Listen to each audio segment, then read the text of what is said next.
नमस्कार, स्वागत है आपका हमारे छत्तीसगढ़ में और मैं हूं आपके साथ सपना दीपक मद्देशिया। बुलेटिन का आगाज करेंगे बेमेतरा जिला की बेरला थाना क्षेत्र अंतर्गत गांव सीवर के नाले के पास एक अज्ञात व्यक्ति का शव बोरी में भरा हुआ मिला। आपको बता दें कि पुलिस को सूचना मिलते ही टीम मामले को सुलझाने में जुट गई है। तो वही बेरला पुलिस ने खुलासा करते हुए कहा कि जो नदी में मिलकर ये जो मिला हुआ है शव जो है इसकी नाबालिग बेटे के साथ मिलकर बड़े बेटे ने घटना को अंजाम दिया। तो वही जो बेटी है उसके पिता के चरित्र पर शंका थी और इसी के कारण आपको बता दें कि बेटी ने कुल्हाड़ी से मारकर पिता को मौत के घाट उतार दिया और शव को छिपाने के लिए देखिए नाले के पास फेंक दिया। तो वही पुलिस के द्वारा बताई जा रही है साइबर पहाड़ी व्हाट्सएप ग्रुप से जो है पुलिस विभाग को बड़ी सफलता हाथ मिली है। तो वही पुलिस ने दोनों आरोपियों से पूछताछ की और इस दौरान देखिए दोनों आरोपियों ने हत्या का जुर्म स्वीकार कर लिया है।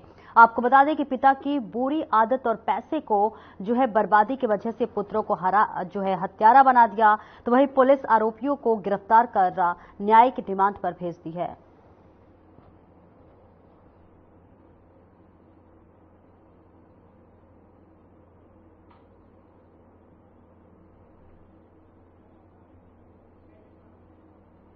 तो देखिए ये एक बड़ी घटना सामने आ रही है जहां पर बेटों ने ही अपने पिता की हत्या कर दी है। ये पूरा मामला बताया जा रहा है जहां पर बताते चले कि एक पिता जिसकी मौत हो गई है और आपको बताते चले कि ये जो पूरा मौत का अंजाम दिया गया है खुद के बेटे ने ही दिया है। तो बेटों ने इस बड़ी वारदात को अंजाम दिया है जहां पर बेटों ने ही अपने ही पिता को मौत के घाट उतार दिया।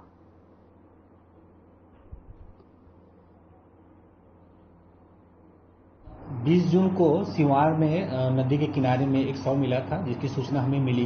प्रथम दृष्टया शव बोरी में भरी हुई थी और चोट के निशान भी दिख रहे थे। हत्या की मामला मानकर इसकी जांच की जा रही थी और सीसीटीवी फुटेज, मोबाइल का लोकेशन, ये सब पूरी तफ्तीश की जा रही थी। साइबर टीम की मदद ली गई, पूरे जिले की टीम को इसमें लगाया गया था। और तो हम लोग को सीसीटीवी फुटेज में एक स्कूटी में दो लड़के बोरी में बॉडी नुमा कुछ चीज़ें ले जाते हुए दिखे थे और उसका जो बड़ा बेटा है नुरेश कुमार साहू, उसका मोबाइल लोकेशन भी घटना दिनांक को वहाँ सोड़ के आसपास और सिवार के आसपास दिखा रहा था, जिसको हमने कड़ाई से पूछताछ किया तो उसने घटना को करना स्वीकार किया है और उसने बताया है कि दिनांक 17 तारीख को रात को पिताजी के साथ उसके चरित्र के शंका और पैसे के फिजूल खर्ची को लेकर के दोनों में विवाद हुआ था। तो लड़के ने कुल्हाड़ी से उसके पेट पर वार कर दिया और गला दबा करके उसकी हत्या कर दिया। सर, दोनों युवक जो हैं वो उनके पुत्र हैं? जी, दोनों युवक उसके पुत्र हैं। एक नाबालिग बच्चा है और जो बड़ा लड़का है वो भी उसके पुत्र है। मृतक का नाम मोतीलाल साहू, 44, ग्राम साकरा के हैं।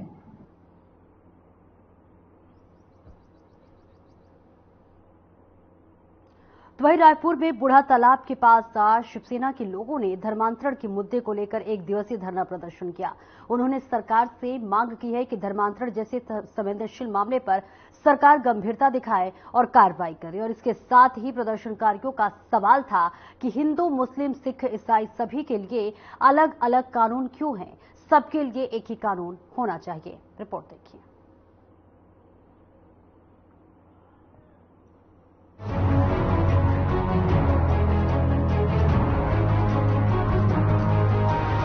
धर्मांतरण एक संवेदनशील मुद्दा है जिसको लेकर शायद राजनीतिक नहीं बल्कि सामाजिक रूप से सोचने की जरूरत है। गौरतलब है कि आए दिन धर्मांतरण से जुड़े मामले सामने आते रहते हैं जिनके खिलाफ लगातार आवाजें भी उठती रही हैं। तमाम हिंदूवादी संगठन लगातार शासन प्रशासन के खिलाफ इस मुद्दे को लेकर आक्रोश जताते रहे हैं। ताजा मामला रायपुर में बूढ़ा तालाब के पास का है, जहां शिवसेना के लोगों ने 8 सूत्री मांगों को लेकर धरना प्रदर्शन किया, जिसमें भारत को हिंदू राष्ट्र बनाने हो रहे धर्मांतरण को बंद करवाने को लेकर प्रदर्शनकारियों ने प्रदर्शन किया। प्रदर्शन कर रहे शिवसेना के लोगों ने मांग की कि इस तरह की घटनाओं पर तुरंत रोक लगनी चाहिए। सरकार को धर्मांतरणों के आरोपियों के खिलाफ सख्त कदम उठाने चाहिए। और इसके साथ ही प्रदर्शनकारियों ने सरकार से सवाल किया कि हिंदू, मुस्लिम, सिख, ईसाई सभी के लिए अलग अलग कानून क्यों बनाए गए हैं? अगर सब एक ही देश में रह रहे हैं तो सबके लिए एक ही कानून होना चाहिए। धरना प्रदर्शन कर रहे शिवसेना के लोगों का साफ कहना है कि उनका ये प्रदर्शन तब तक जारी रहेगा तब तक सरकार उनकी मांगों को लेकर विचार नहीं करेगी। और इसके साथ ही प्रदर्शनकारियों ने चेतावनी देते हुए कहा कि अगर सरकार उनकी बात नहीं सुनेगी तो वो दिल्ली में देश को हिंदू राष्ट्र बनाने को लेकर बड़ा धरना प्रदर्शन करेंगे। देश के अंदर में 1947 में जब हिंदू और मुसलमान के आधार पर देश का बंटवारा हुआ, पाकिस्तान बन गया, बांग्लादेश बन गया, जहां पर लगभग 97% से ज्यादा जनसंख्या मुसलमानों की है। और एक हिंदुस्तान ऐसा है जहां पर जब आजाद हुआ देश तब 3 करोड़ मुसलमान थे, आज 20 करोड़ मुसलमान है। तो हमारा ये कहना है कि हिंदुस्तान के अंदर में हिंदुओं की बढ़ोतरी नहीं हो रही, मुसलमानों की बढ़ोतरी हो रही है। हम मुसलमान विरोधी नहीं है, लेकिन हिंदुस्तान हमारा देश है और हिंदुस्तान को हिंदुओं का राष्ट्र बनाने के लिए ये हम लोग का पहला दूसरा धरना है। और इस धरने के बाद हम लोग के धरने लगातार हैं पूरे स्टेट में, और दिल्ली में फिर से धरना हमारा और धरने होंगे। और आने वाले वक्त पर दिल्ली में हो सकता है कि नवंबर दिसंबर में हम लोग बड़ी भारी रैली भी निकालें तो छत्तीसगढ़ से जाएगी हिंदू राष्ट्र की मांग को लेकर। जो 8 मांगे आप लोग रखे हैं, क्या क्या वो मांगे हैं, तो बता पाएंगे? देखिए, मैं आपको पूरी मांगे बताना चालू करूंगा तो 2-4 घंटा लग जाएगा। मैं आपको 1-2 मांगों पे विस्तार से बता देता हूँ। जैसे हमारा ये मांग है, वन ऑफ द मुख्य मांग ये है कि देश के अंदर में धार्मिक आधार पर स्थल अधिनियम लागू हो। धर्म स्थल अधिनियम कहते हैं इसको, जो अभी कहीं भी देश में, वर्ल्ड में, हिंदुस्तान में कहीं लागू नहीं है। हम लोग चाहते हैं वो अधिनियम बने कि जिसकी जितनी जनसंख्या उतने अनुपात में उसके धर्म स्थल बने।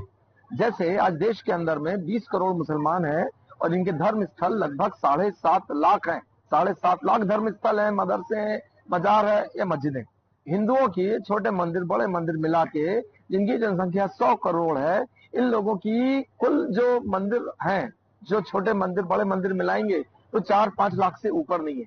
हमारा कहना है कि हर गली में एक जगह पे हरा कपड़ा डाल के मजार बना देते हो, वो आदमी क्या था क्या नहीं था ये हमको नहीं पता, ये किसी को नहीं पता। हम चाहते हैं सरकार का इसमें दखल हो, और दखल हो जिससे हिंदू मंदिर हो, मुसलमान मस्जिद हो, चाहे गुरुद्वारा हो, चाहे कुछ भी हो, इस पे सरकार की बगैर नो ऑब्जेक्शन के, बगैर सेक्रेटरी के नो ऑब्जेक्शन के, बगैर मुख्यमंत्री के आदेश के कोई भी धर्म स्थल का निर्माण कहीं भी ना हो सके। क्योंकि इन धर्म स्थलों की आड़ में सारा का सारा गड़बड़ सिस्टम चालू है। मदरसों में गंदी बातें पढ़ाई जा रही हैं, देश के विरोध की बातें पढ़ाई जा रही हैं, और यहाँ से पंगे चालू हो रहे हैं। हम लोग चाहते हैं ये सब पंगे रुके और देश के अंदर में शांति आए और हिंदू राष्ट्र बने और हिंदुओं का सम्मान बढ़े।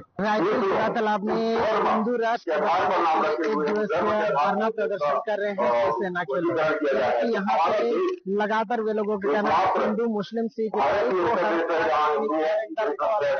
क्यों, सबको एक ही कानून हो, ऐसा वो लोगों का कहना है। लगातार धरना में प्रदर्शन करते हुए ये कह रहे हैं 8 सूत्र मांगों को लेकर आज दिवसीय धरना प्रदर्शन में बैठे हैं रायपुर के तालाब में। बता दूं आपको कि यहाँ का मांग लेकर किसी भी हिंदू और मुस्लिम और सिख ईसाई हो, उनको लेकर वो लगातार लगे हैं और ऐसा वो लोग लगातार कह रहे हैं। देखना होगा क्या एक दिवसीय धरना में क्या इनकी कार्रवाई होगी, क्या सच में भारत में हिंदू राष्ट्र बनाया जाएगा। रहिएगा हर खबर के साथ।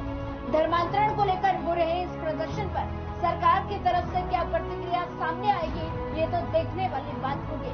बहरहाल इतना जरूर है कि धर्मांतरण जैसे मुद्दों पर पुरजोर राजनीति तो जरूर होने वाली है। देखना होगा कि प्रदर्शनकारी अपनी मांगों के साथ कब तक डटे रहते हैं। क्या वाकई शिवसेना कोई बड़ा धरना प्रदर्शन करने की योजना बना रही है? इसका जवाब तो आने वाले दिनों में ही मिलेगा। Bureau report.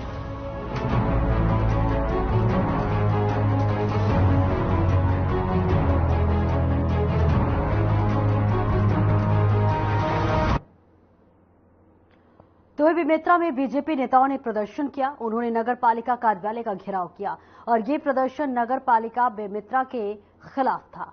नगर पालिका बेमेतरा में कई विकास कार्य रुके हुए हैं और इसी के साथ सफाई, पेयजल और निर्माण कार्य जैसे कई कार्य कई महीनों से लटका हुआ है और इस कारण लोगों को परेशानियों का सामना करना पड़ रहा है।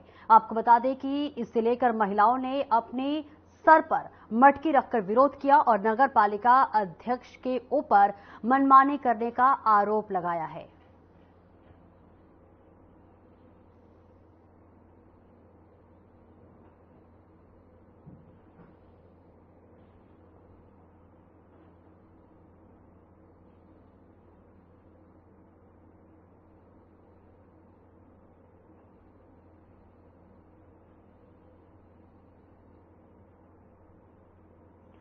तो वही कांग्रेस संचार विभाग अध्यक्ष सुशील आनंद शुक्ला ने बीजेपी पर निशाना साधा है।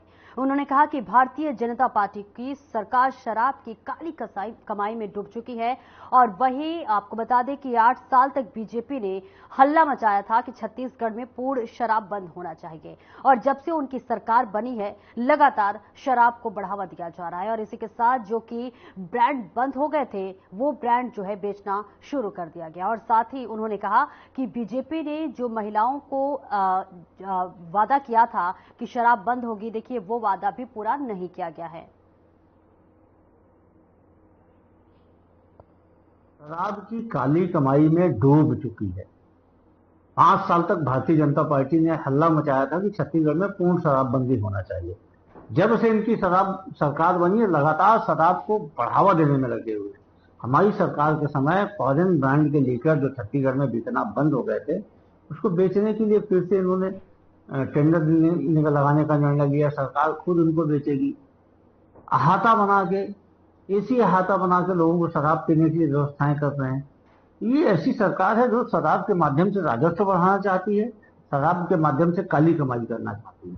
ये भारतीय जनता पार्टी का चरित्र है। कांग्रेस पार्टी मांग करती है भारतीय जनता पार्टी स्पष्ट करे कि छत्तीसगढ़ में पूर्ण शराबबंदी कब लागू होगी, जिसके बारे में बात करते थे। जनता पार्टी की सरकार। वहीं दुर्ग एसपी जितेंद्र शुक्ला ने शनिवार को जिले के 16 निरीक्षकों का तबादला आदेश जारी किया है।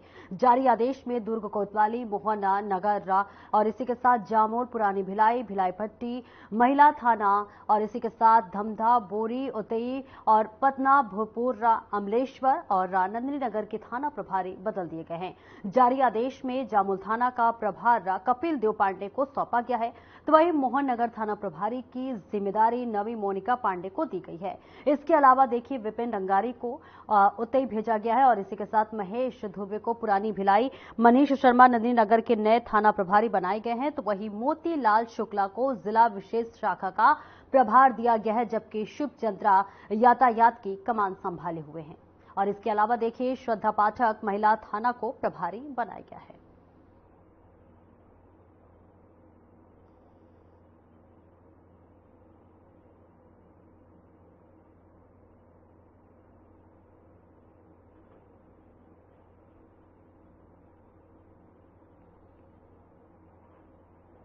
और आगे बढ़ते हैं, देखिए दंतेवाड़ा जिले के कड़मपाल ग्राम पंचायत के ग्रामीणों ने स्थानीय भर्ती को लेकर एनएमडीसी का घेराव किया है। ग्रामीणों का आरोप है कि एनएमडीसी में होने वाली नई भर्तियों में हमेशा बस्तर के आदिवासियों को छला जाता है। रिपोर्ट देखिए।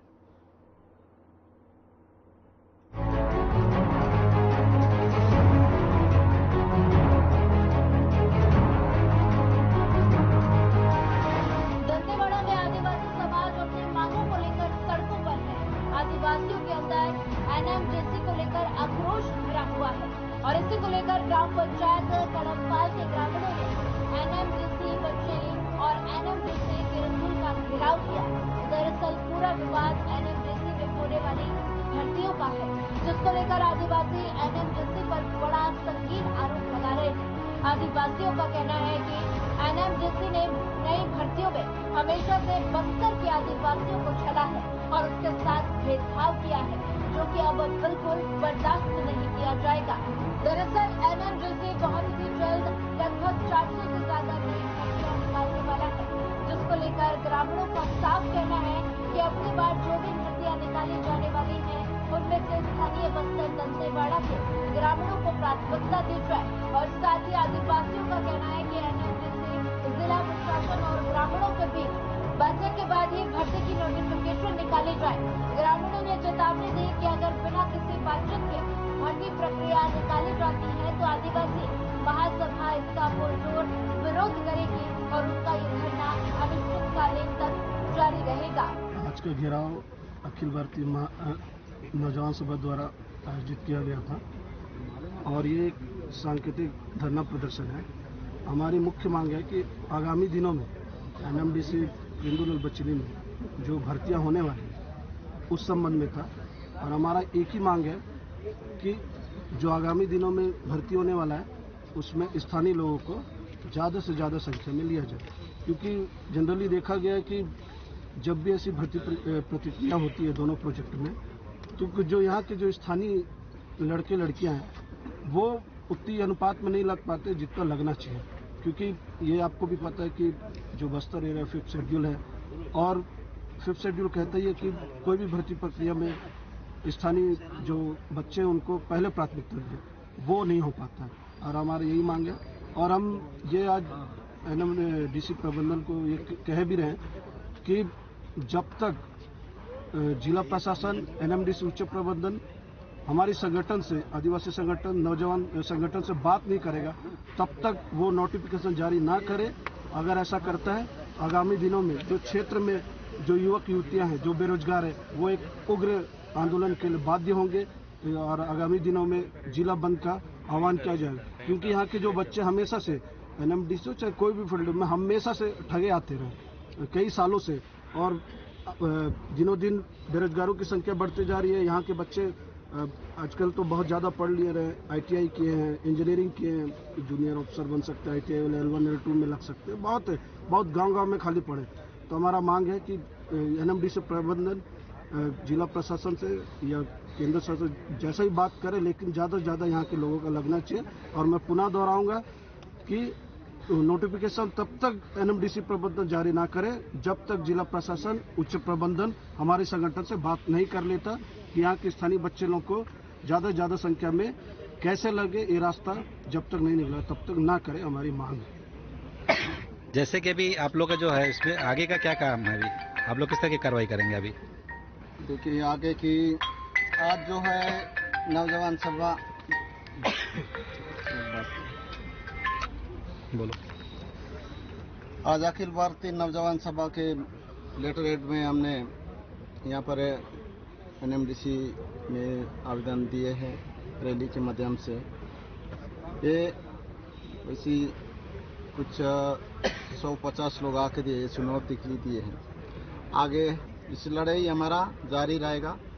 भारतीय कम्युनिस्ट पार्टी के अधीन जितने भी संगठन सब एक होकर अखिल भारतीय नौजवान सभा को हमने पूरा समर्थन करेंगे, भरपूर समर्थन करेंगे। पूरा जो अभी बताया गया उस बातों को यदि ध्यान ना देते तो फिर आने वाले दिनों में हम पूरा दंतेवाड़ा जिला बंद रहेगा और यहाँ पर पूरा NMDC पूरा बंद रहेगा। यदि यहाँ के लोगों स्थानीय भर्ती यदि नहीं लगती है तो अगर ये तो पूरा हो गई, अभी तक जैसे भी चलते आया उस पर हमने उतना ध्यान नहीं दिए। अभी तो उग्र आंदोलन होना ही है, इसीलिए इसको आज का आवेदन को प्रबंधन इसको अच्छा ध्यान आकर्षित करके आगे भेजे और इस बात को जिला प्रशासन और जो विरोध करे वो संगठन के साथ तो उसको कोई रास्ता निकालना चाहिए। हमारा मांग ये है। जैसे कि जानकारी मिली कि आप लोगों ने आज NMDC कार्यालय का घेराव किया है, कारण क्या था घेराव करने का?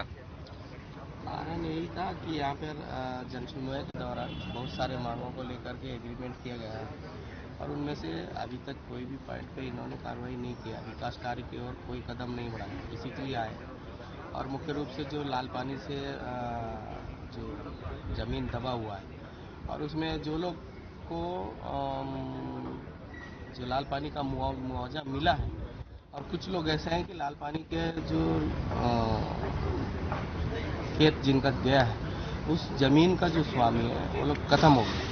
वो खत्म होने से उन लोगों को कम से कम 4-5 साल से जो है उन लोगों को मुआवजा नहीं मिल रहा है। अब बाकी लोग को दे रहा है, बाकी लोग को नहीं दे रहा है। तो उस विषय में भी हम लोगों ने बोले कि भाई जो भूमि स्वामी खत्म हो गया है उसके उत्तराधिकारी, उसका वाइफ या उसका बड़ा बेटा को लाल पानी का मुआवजा दिया जाए, इसका हम लोगों ने मांग की। लेकिन इस विषय पर भी इन्होंने अभी तक कोई कार्रवाई नहीं की, कोई पहल नहीं कर। ये भी एक मुद्दा था हमारा। और पहाड़ के चारों तरफ के जो बच्चे हैं शिक्षा से वंचित है और उनको हम इस बार कैसे करके 15 जून से पहले उनको एक शिक्षा का क्षेत्र में उनको दाखिला करना चाहते हैं और हमें स्कूल की व्यवस्था चाहिए तत्काल और वो भी NMDC के माध्यम से संचालित हो, वो हमारा मांग है। अभी जैसे कि आपने बताया लाल पानी का मुद्दा, तो ये दंतेवाड़ा जिले के लिए एक बहुत ही गंभीर मुद्दा है जिसे कि लाल जहर बोला जाता है।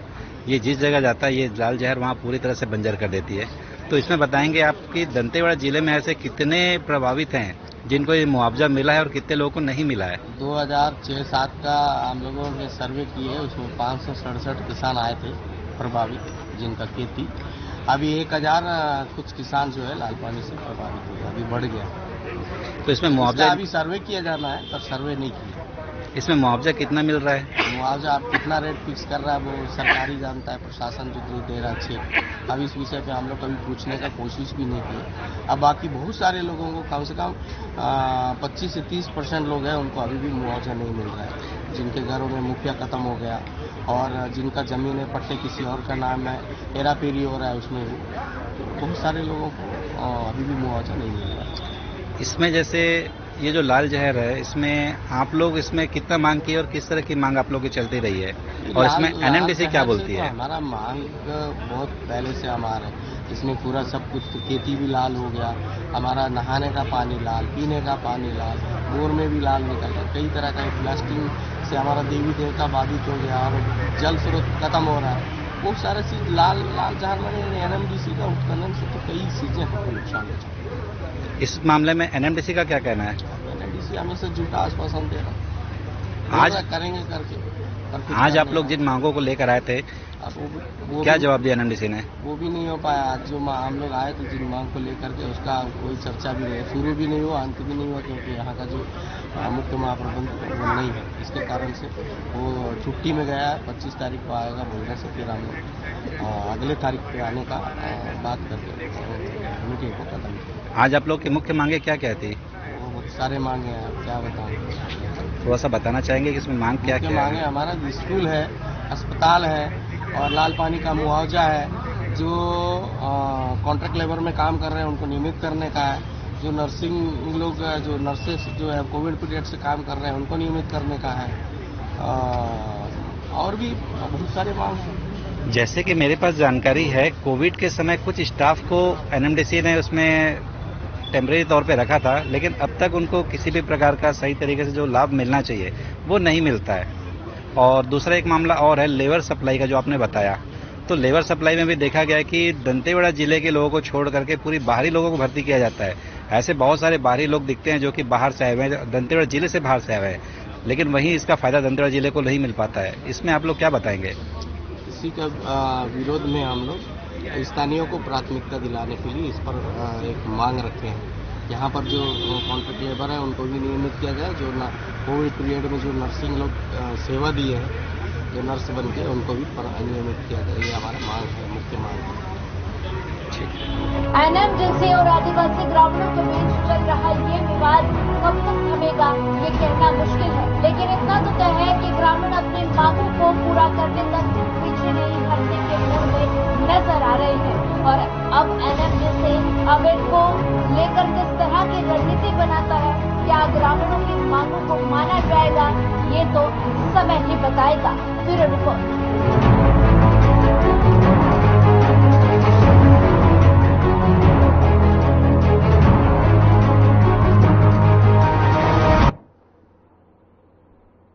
और फिलहाल मेरे साथ इस बुलेटिन में इतना ही। खबरों का सिलसिला आगे भी जारी रहेगा। दीजिए इजाजत, नमस्कार।